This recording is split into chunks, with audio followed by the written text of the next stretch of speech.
KAMWELASE ke lana ke umfuka mazibuko lana ke sibheka yona ke novel yakhe nezinto ke lana ke ezithintayo lana ke sibheka nana uhambo lwakhe ngako lana kakhulukazi sifike ke kulesi sigaba lesi ke saku lana ke ubhala nzima sikubingelele sikwamukele emsakazweni STHOMBE. Hayi ngiyabingelela nami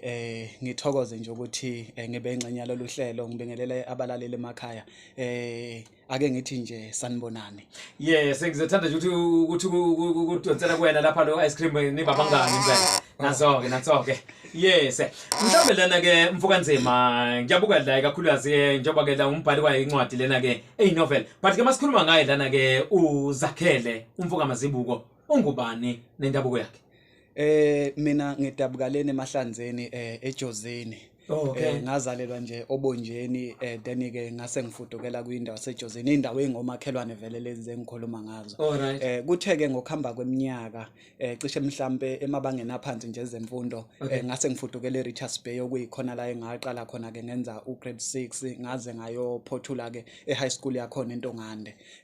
Uzakhele Mazibuko ngingamchaza mhlambe ngeindlela eziningi njengoba uye wakuveza ukuthi Inkonjane KAMWELASE omunye uzodide ukuthi onjalo umuntu oseyibiza ngamagama amabili eyedwa. Njengeciko kunesigaba noma kunomuzwe engiye ngifinyelele kuona la engithi mhlambe ngikwazi ukuyihlukanisa kabili kanjani na esigabeni sobuciko uzokutshela umuntu mhlambe oyiciko noma sithi oyiartist ukuthi kunomuzwa oyumfikele lo muzwa ongeke ukufikele nje usasese ongeke ukufikele nje mhlawumbe usaphethwe ukuphapha okudinga ukuthi uzole uthobeke kuyila lo muzwa uzosondela ukwengami so ke ngokwami nangeso lami ngiye ngithi ke iyona Nkonjane KAMWELASE leyo ngoba kunokufika egabeni lapha emnewethu uthothi nami angiqondi ukuthi lento engiyibhalile ngiyibhale kanjani ngoba ngisuke ngisawuzakhele Mazibuko kodwa ke ngokuyinxunqa ngilokhu ngiyihlelemba ngiyincencela ukuthi angiunderstand lento engiyilobe phansi bese ngiyezwa ukuthi cha ibuyile Inkonjane. Mthetho wakho uhambe indawo eziningi yabuka la obonjeni Jozini to Richards Bay. Yesiphi mhlambe ngathi kuphi neRichards Bay nendawo lezi noma kuyikole ngathi ke la mhlambe ibanga ulihambile ngazo la izemfundo. Yebo nje emabangeni aphansi yebo ngiye ngafunda ezikoleni eziningi ezahlukahlukene bekuyi mhlambe ngathi izimo zokuthi mhlambe nabazali basahlwayo ukuthi cha siyasithola isiza lapha mhlambe kugcine kungalunganga njalo ngoba ngizoyibala nje nalo ubombo ngoba ngaye ngafunda lapha eLower yize kwakusathehluwe emehlweni kumina then ke ngase ngibuyela kahle eJozini kukomama lume kula sidla khona amase ngibe sengifunda futhi nasemgabadeli ngase ngifunda futhi kanjalo nasoThobothini kodwa nasemaphaya futhi ngokunjalo amabanga aphansi lawazi ezemfundo engiwabalulayo kutheke ngokuhamba kwesikhathi ke ngase ke ngifudukele eRichards Bay okuyikhona la engafunda khona eNhlanzini Primary School ngenza ugrade 6 ngo2009 ngase ke ngidlulela ke eNtongando kuyikhona ke la engaze ngaqeda khona umatriculation. Yebo. Yes. So uhambeni lakho yebo lo lokubona kakhulukazi uzongena khona la kwezokubhala uqale nini ukubhala? Empeleni ayicalanga yokubhala lento ngendlela yaqala ngayo cishe mhlambe ngithe it was 2010 2010 benginalowo moya nje wokuthanda umculo kakhulukazi lo wesindo kuthe ngokuhamba kwesikhathi khona into cishe mhlawumbe abantu abaningi okumele beyiqaphele ngoba mina ngibe nenhlahla ukuthi isheshe ihlaluka ukuthi hayi into kanje yenzeke empilweni khona kwesinye isikhathi into uthothu nothando lwayo hayi ukuthi ukwazi ukuyenza khona umunye umuntu obomlandeli wento ezeyicabanga ukuthi naye leyo nto uyayenza ngibe nothando lomculo kakhulukazi wesindo nami ngaze ngafoma eqembu sacula kodwa manje lento ibingekho kimi yize bengithanda ngenhliziyo yami yonke kodwa bekungenzeka abantu abaningi bebethi amabelalela lezo ingoma zami bethi hey ngikuthande kakhulu uma usuyibonga uyabo bengathi ngiyigaga mase kuza ngase kuyibongeni njalo kodwa ekuculeni umuntu akayizwa leyo nto kuthe ngokuhamba kwesikhathi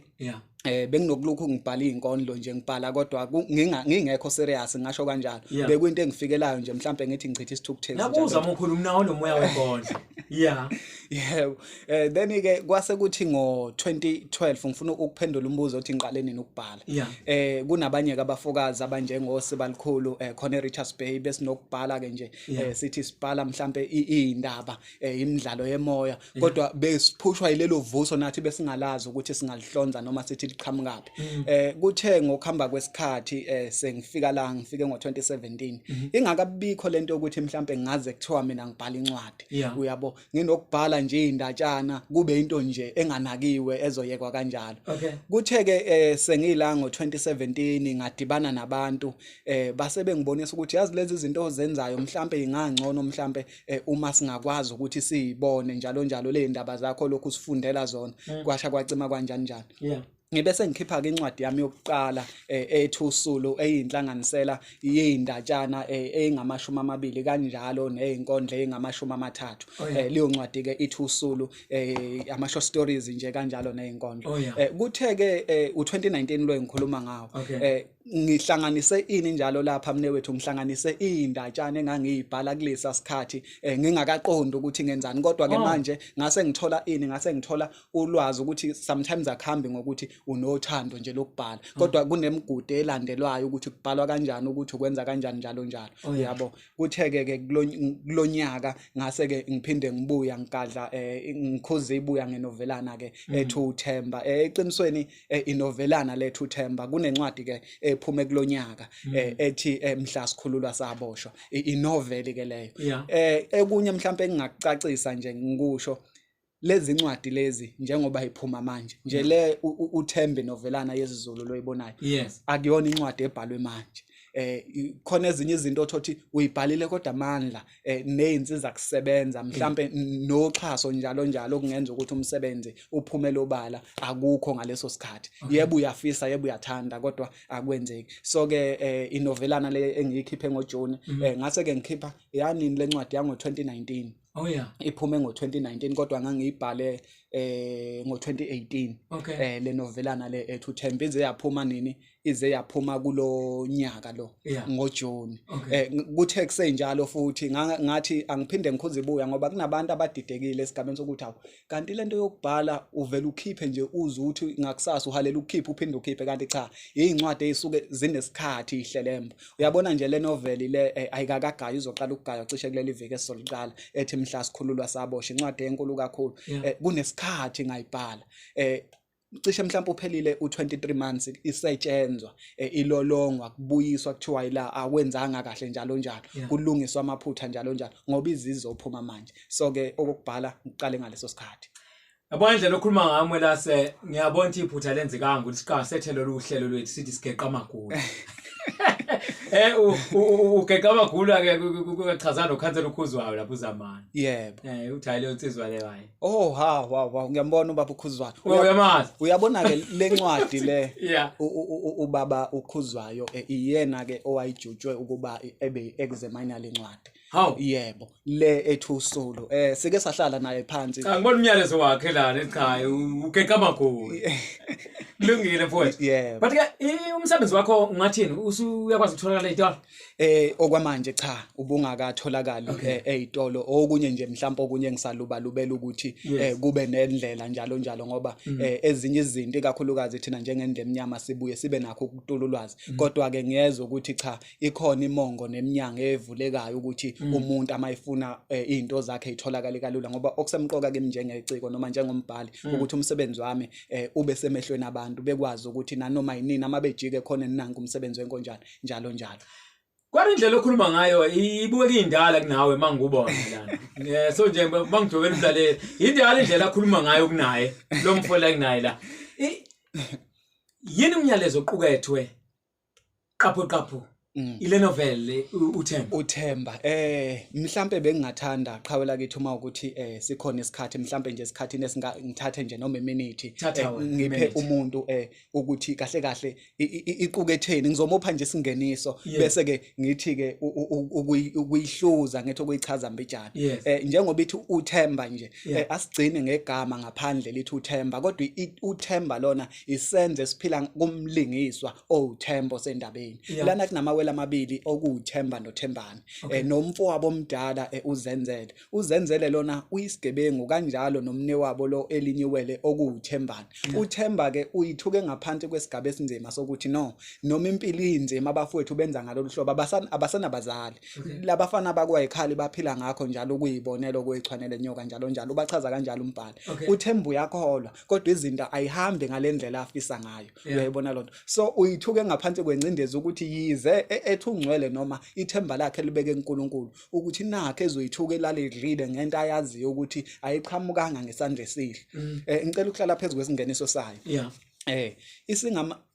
yevile iminyaka kwengamashumi uthemba aphothula izifundo zakhe zomthetho lo wenyuvesi yaseYunizulu usebheke waze wangangabasemehlweni lutho umsebenzi akawutholi nalokufunda kwakhe kangaka usekubona njengezeleze njengoba eduvile nje hleze ekhaya uphinde ningi ngomcabango ejulile edla amathamba engqondo uyasibona lesi sikhathi esingaka sichithe enikele impilo yakhe kwezemfundo ngenhloso yokuqhakazisa ikusasa lakhe ngalo ayithuna ethemba lokushintsha impilo yakubo kanjalo nomumo wenhlalo yakubo ukhumbula ngisho zakwaba khetha ukuba ngamahlongandlebe abahlula ngisho sebedonswa ngeindlebe betshela ukuthi isikole siyikho konke kodwa bazange beyigqize eqakala leyo nto lutho ngisho kuyishaya indeva badla ubulundela ngokudlobongela abashiya isikole mazingena aphansi ezemfundo bebabela kwandonga ziyaduma